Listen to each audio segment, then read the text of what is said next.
Welcome to the Present and Sober podcast with your hosts, Sam Goldfinch and Ellie Crow. If you want to make your life bigger, not smaller, then this is the podcast for you. If you can sense that you're destined for more and you're curious about how drinking could be holding you back, listen in and come on this journey with us. Through the interplay of mind and body practices, we will help you elevate your daily life and discover the wonder and potential of going alcohol-free. Let's make life bigger together. Hey team, so here we are with part 2 of the self-awareness episode. If you haven't caught part 1, this really does flow from that, so I definitely recommend going back just to last week's and just checking out that episode, because otherwise you might be a bit like, you might be like that anyway, to be honest, but you might be a bit like, what are they on about? And yeah, we'd love to know just what you get from this, what you see from this. Now, I'm going to break cover on something. There might very soon be the opportunity to get yourself some merchandise, some Present and Sober merch. Now, it's been a long time coming, and I've been doing a lot of things in the background. But yeah, just putting it out there, possibly at some point in the not too distant future. That might be something that a few of you can do. It's been so requested by so many of you. So yeah, we're really hoping that we can bring that into the world. Wouldn't that be cool? All right, team, have a good listen. I'll see you on the other side. Question, right? Oh, I like that. So the one thing that we have control over always is where we put our attention. And to be heart-led, you don't need to worry about any behavioural aspects, because everything will naturally fall in line with the place that you're living from.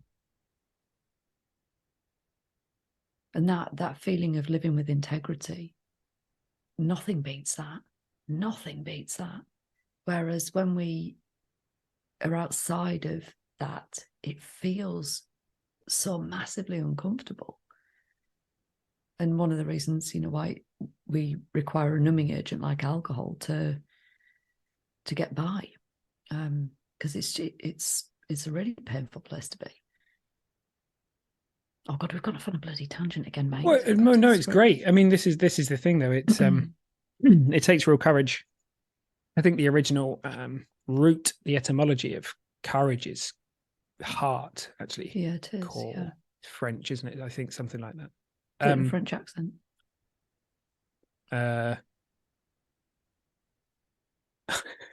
what courage? Say courage in a French accent. I'm not doing this. I'm not falling into a trap. I'm not doing this. I'm not falling into your Francais trap. But yeah, I mean, so no, I think this is all really connected, because the thing is, it's like being aware of that is really, really powerful. It will take courage sometimes. Ellie's gone. Can I tell you a funny story? Yeah, please do. Love a funny story. So one of my best friends is a languages teacher, head of languages, and he's taught secondary school kids for a long time, and he's done lots of those. Do you remember, like, you probably had to do it at school, as I did, where you do the spoken test? So you'd be learning French or German, and then you go and sit in the little room, and they put the tape recorder on. The oral exam. And then the oral exam, and then they ask you questions and stuff, and you got to respond. And he's told me so many delightful stories. And one of my favourite ones is he had somebody come in to do their French oral exam, and he was asking them questions au français, and they were replying in English with a French accent. Yeah, so good. I can. And so why not? He'd like say, what have you done today in French? And they go, oh, well, today I have been to the shops. I have walked the dog. That was very good. And I am going to get my bicycle. I would like to apologise to any of our French listeners for the shocking display that just happened. But it was worth it for the story. Oh. Man, our language. I wish it's funny, isn't it? I didn't really kind of value languages. I don't know. Just it was really weird at school. There were certain things that I really did, and I don't know. Who knows why? But it's a beautiful thing. Like, learning different languages is it's a really interesting thing to reflect on with here today. Actually, it's because what you're aware of and not aware of is and can culturally and those kinds of things, like depending on what language you speak and things like that, is influenced by that kind of stuff. So it's a really curious thing to ponder. But yeah, mostly I just liked the accent, to be honest with you. Well done. Why don't you say the word courage with your French accent then? Well, it's not. You'll have to just fit it. Yeah, we have to fit it in. Go on. What did you do? You went hello, and then you cracked on from there. What? That's not French. Hello. Have you got any courage? That's the best I can do.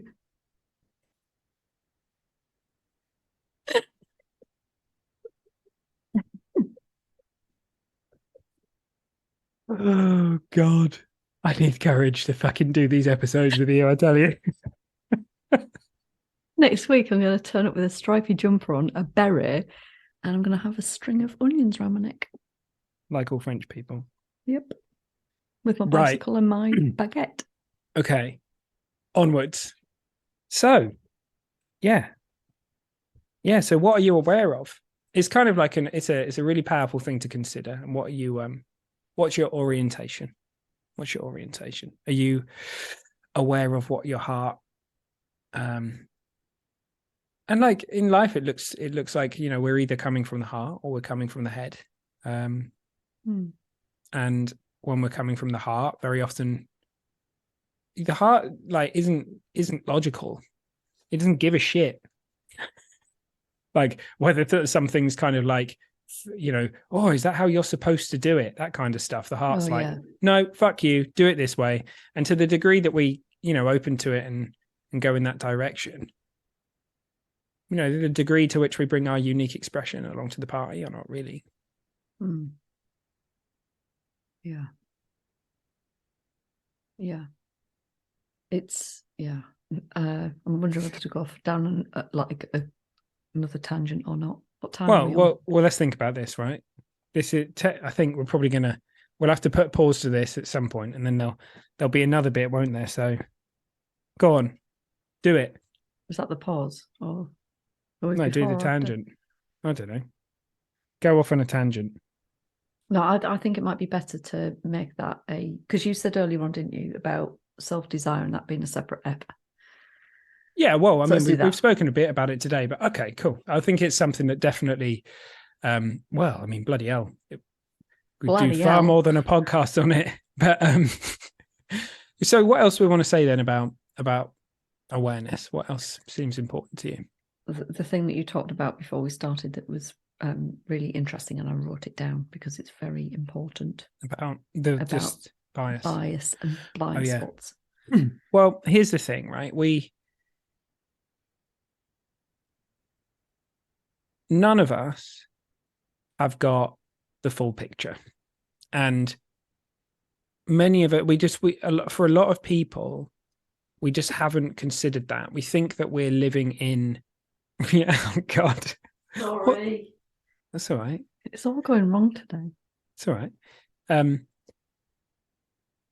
We kind of feel like we do because we're in our sort of we're seeing the world through our lens, right? We kind of think, you know, and things make sense to us based on our upbringing and the beliefs that we've got and the programming that we've got and all these kinds of things. And something entirely different will make sense to somebody else. So we're looking at them and think they're fucking mad. Why? How on earth does it make sense to Ellie Crow to sit in front of all these people doing that accent? I can't imagine how that could possibly make sense to somebody else. And then people going, yeah, that's wholly accurate. Very funny. Yeah, it's true. But you know, perhaps that was a crap example. But when you think about like the political spectrum or any of that kind of stuff, you very often these days we're split into these two groups of people, and it's like neither of them can like possibly imagine how the other person could have constructed their kind of worldview that way. Well, the truth is, newsflash, we've all got biases, whatever you call them. We've all got bias.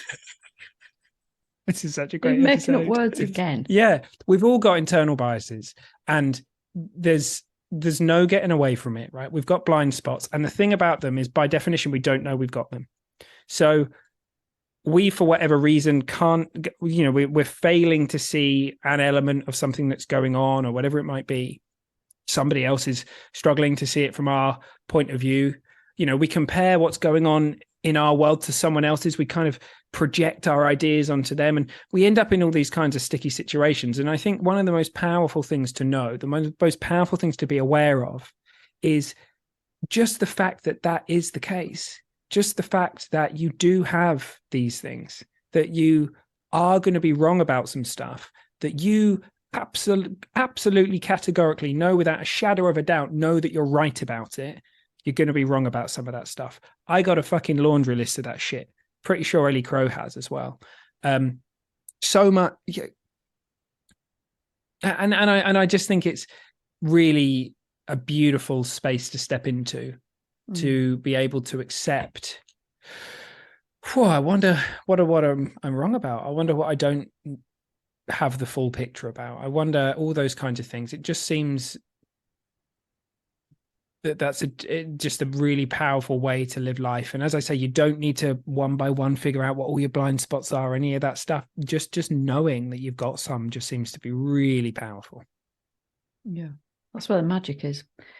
I'll often describe that experience that I had when I discovered this naked mind and realized my belief about alcohol relaxes me was entirely false.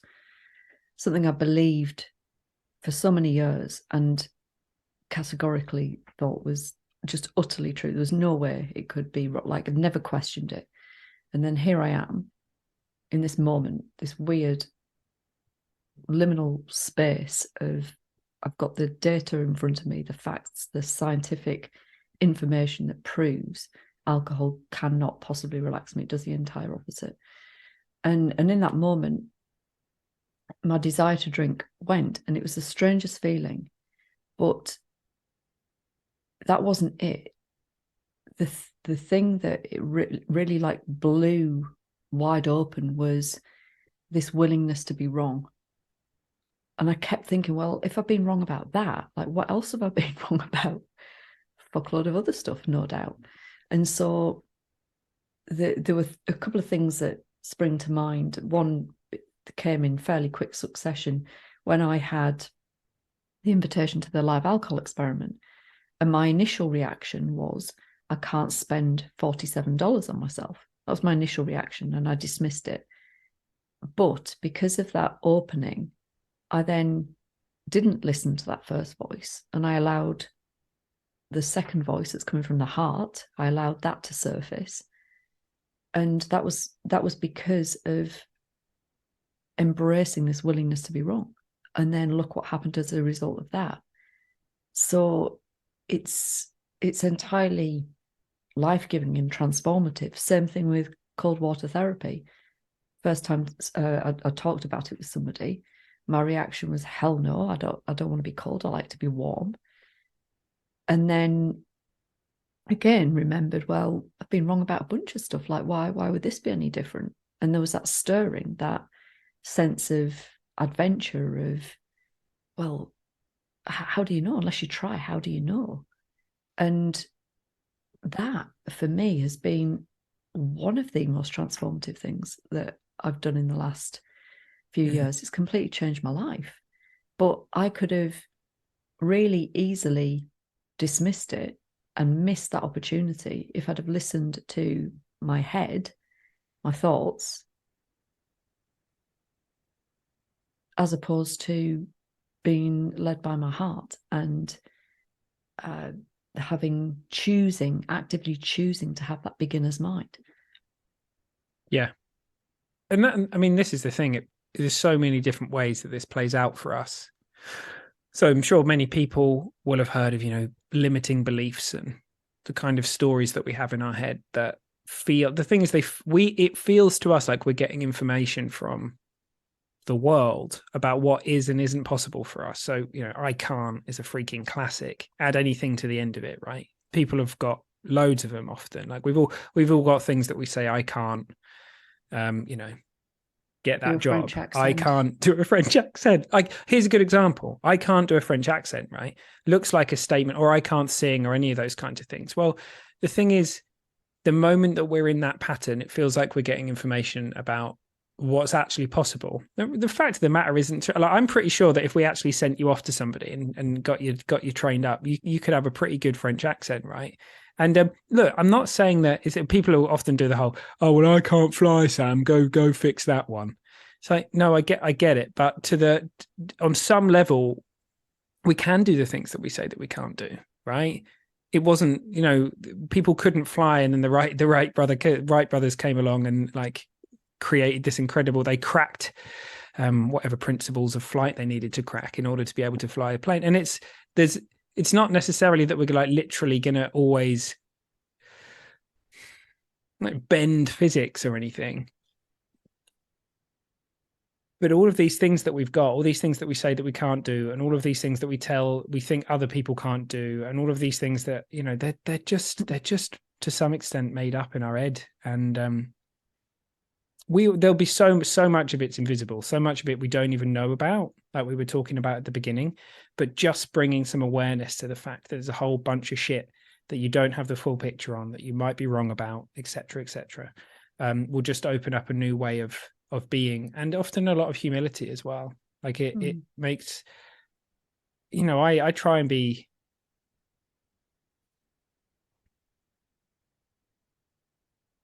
I don't even know what I was going to say. I try and hold all of the things that I know to be true lightly.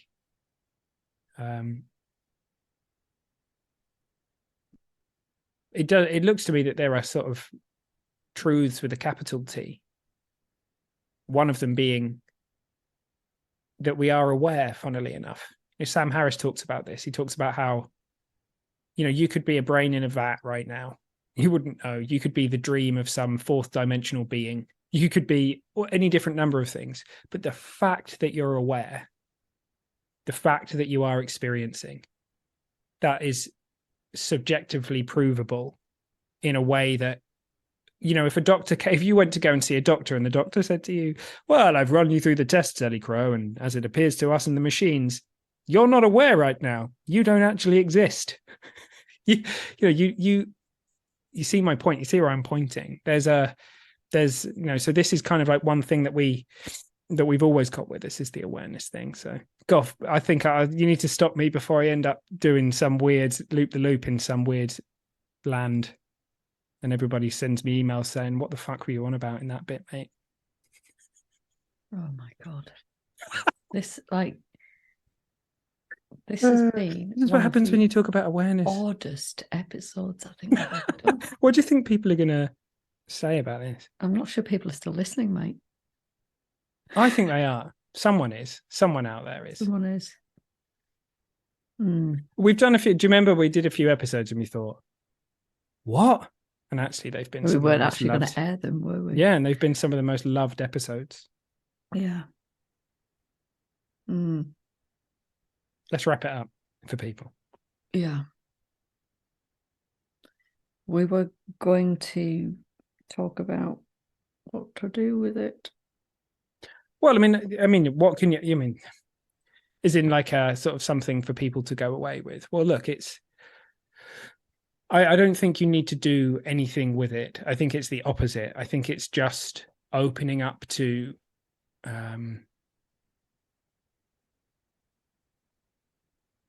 awareness. Just opening up to this mystery, like we said at the beginning. Just opening up to this kind of that's who you are, because you can't be that in you which changes, right? You can't be. You have to be that in you which is noticing the change. It can't be any other way.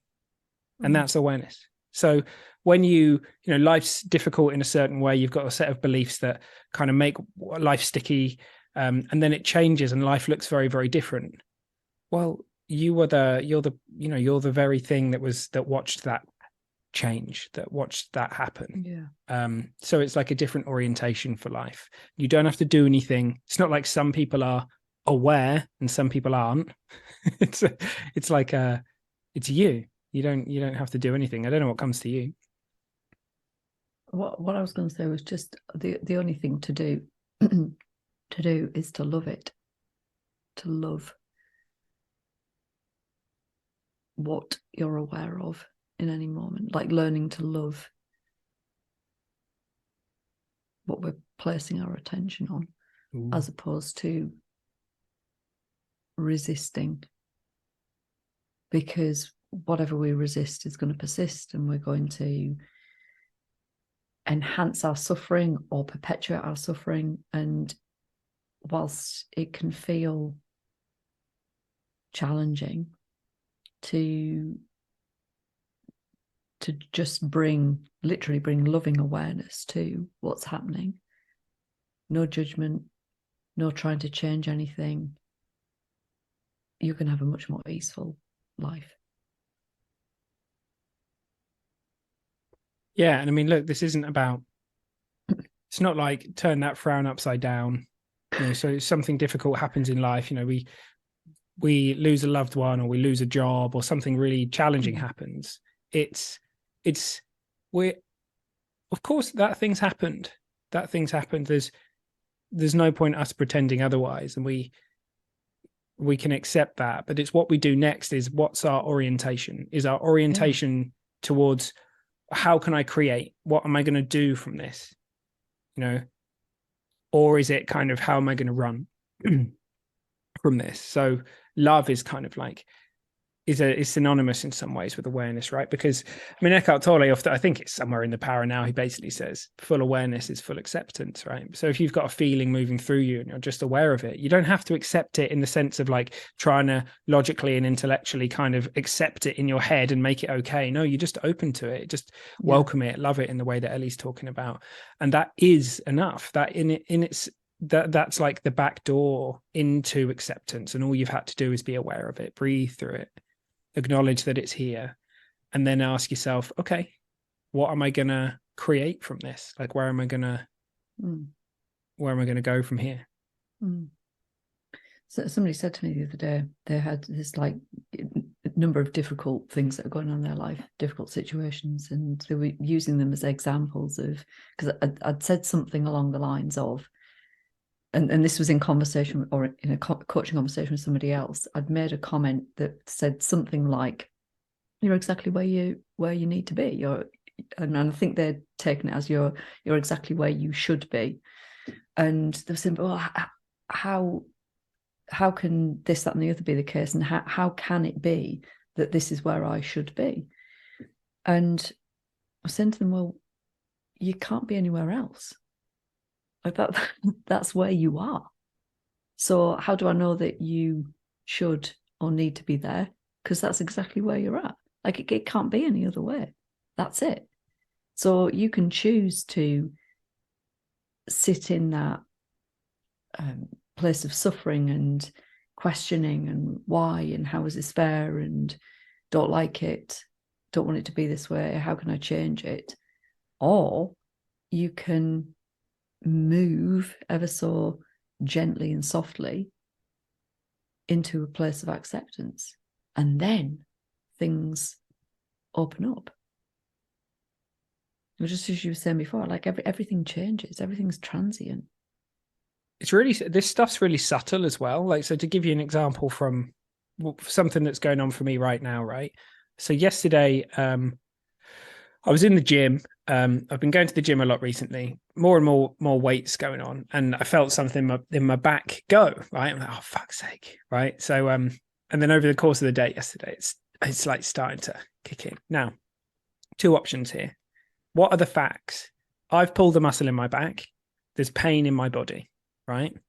That looks to me like the thing that's in my awareness. Now, option one, well, here there seems to be two very defined paths to me. Option one is kind of like the victim way of orienting towards it. This thing's happened to me, oh no, now I'm not going to be able to go to the gym, so I'm just going to lie on the sofa and, I'll take some time away and, and I'll heal, right?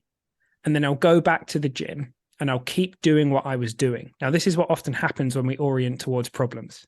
So get injured, take time to rest, go back, crack on the way I was. But I've done it differently. Yesterday I came home and I went, you've hurt yourself. Your form was wrong. I wonder what's going on there. do you know what? You have hurt your back. I am going to be sat on my ass for a couple of hours, but I'm going to hop on YouTube and I'm going to go and have another look at what was going on and see what was going on for me and see how I can tweak this, because I don't want this injury to happen again. I'm going to email my brother who's a physio and ask him about what to do with this, so I get a bit more. And then over the course of this week, I'm rehabbing myself. I'm learning stuff. I go back in next week and I lift differently. And going forwards from now, I'll have learned from what happened, seen something different, lift differently, and likely, touch wood, not get injured in the same way again. So it seems it can be really subtle, this stuff, but the creator awareness, the creator mode of being, is very, very powerful. And it basically says that there's always something you can always create, no matter what's come at you. Doesn't matter what shape, form, or whatever it is in, whatever it is, you don't have to orient to the way that you've always done it. We don't have to recreate that stuff. We can create something new. You know, it's so obvious when you look at like some person, two people losing a job. You know, you look at the person who ends up in their own kind of like caught in their own thought storm about it, and, you know, woe me kind of stuff. And the other person who feels the feels, acknowledges it, accepts, creates. How many times in life have we had that thing that happened that felt really, really bad, and it turned out to be an absolute gift to us? Well, so much of that is the fact that for whatever reason you found yourself in creator mode and you built something beautiful off the back of it. Yeah. Yeah, and often I was contemplating a while ago about how, you know, things always have a habit of working out. It's when we're in it, it can feel like it's insurmountable, worrying about what the outcome's going to be. But like, look back in your life, you'll have so much proof that things always work out. And so for me, what I was thinking about was, wow, like if things have always worked out and I was generally operating from a place of lack and fear and scarcity, and we can still create and change our lives in quite magnificent ways with that energy. What the fuck's possible with a completely different application of energy, of abundance, of wonder, of joy, of love? Like that infinite potential and possibility. It's incredible. I mean, that's probably the biggest thing that's changed in my life in the last few years, is that exact switch. It's like building from abundance rather than from scarcity, leading from the heart, leading from the heart over the head. It's not that, and look, there's a time, this is the thing, you know, it's not that there isn't a time to use the intellect and that you have to throw out all of these things and all that kind of stuff. And we're all doing what makes sense to us based on the level of understanding that we have right now. But if something's pinged for you during listening to this conversation, you're like, yeah, I think I'd like to live from the heart. I think it's time. You know, there's a real wisdom in you. There's an intelligence in you that will guide you. So all you need to do is just pull your awareness towards that thing, start orienting towards that, start trusting in it, to see what starts to happen. Yeah. I can't wait to have the rest of these conversations, mate. This one has been, I mean, it might be up there as one of the wildest rides, the wackiest. But hey ho, that's what we're about, isn't it? Sure is, partner. Oh God! I look, just got the US accent back in again. My good friend Michael will like that. Sure he will. Right, should we tie a bow on this? The bow. Here it is. What colour bow is it today, Mr. Sam? Multicoloured. It's all the colours of the rainbow. And have an amazing week, everybody. What else do you want to say, Ellie Crow? You're not allowed to say a lot. You've got 30 seconds. Go. Oh, Dad, can't be put on the spot. Just did. I don't know. Just have a week. I'll see you next week. All right, team. Bye. You see, you can't have a conversation with me and around awareness without us going down some rabbit holes. I'm obsessed with this stuff and very, very interested in exploring it as well, as you may be able to tell. Well, team, you have an absolutely amazing week. It's so exciting that we're going to have this kind of series sort of either running concurrently or with a few things in between, but we're going to be releasing like a lot of them over the next few kind of weeks and months ahead, so you can look forward to that. We definitely are, and we really want to put something different out there. We don't want this to just be kind of good listening, although hopefully it is. We want it to be stuff that actually, you know, makes a difference to you and your life. So with that said, have an awesome week, and I'll see you soon.